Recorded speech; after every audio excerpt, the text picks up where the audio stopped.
Ba mai hana Allah, ba mai hana Allah ikonsa yanda ya tsara, ba mai iya canja buwayarsa. Duk wanda ya zauna to zai ga zama in yayi wasa. Ina da sana'ar waka ban yi tabadan gasa.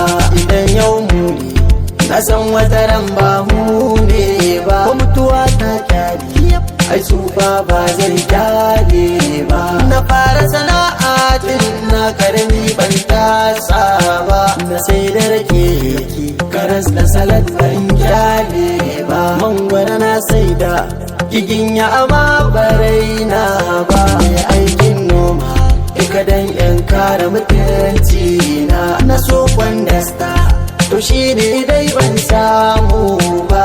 Akalla ta shoshi biyar na ji a Kano ban dace ba. Kuma na yi baras tushiya ba zan kin sare ba. Na sai da yadi kuma na yi da ko ban huta ba. Na ɗana farauta ita ce ban daɗe ina yi ba. Daga nan aka kai ni shagon ɗinki ban zauna ba.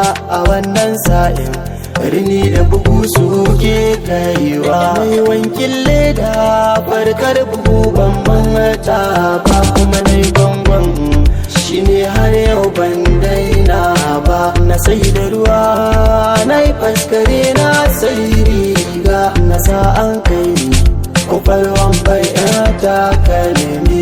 Maraya sai rago da uwa da ubana. A kwana a tashi ra'ayina sai ya canjawa. Na koma dinki da ma sana'ar ka ta gado ce.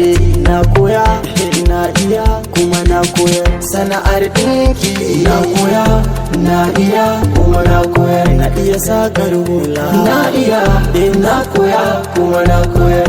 Tsintar gashiya na koya na iya kuma na koyar. Na yi ɗiban yashi na iya na koya kuma na koyar. Ni ba ragu bane ba na koya na iya kuma na koyar. Ni ba ragu bane ba na iya na koya kuma na koyar.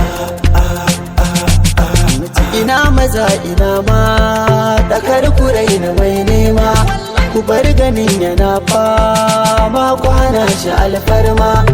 Na yi gwagwarmayani ma a haka na ta kai kama. Tun a kankanina na san yau da gobe sai sarki. A yanzu kamar na waka harkan buna na ɗan ɗauka. Yardar ila wata sa zantuka nake saka. Yau da gobe sai Allah wata ran sai labari.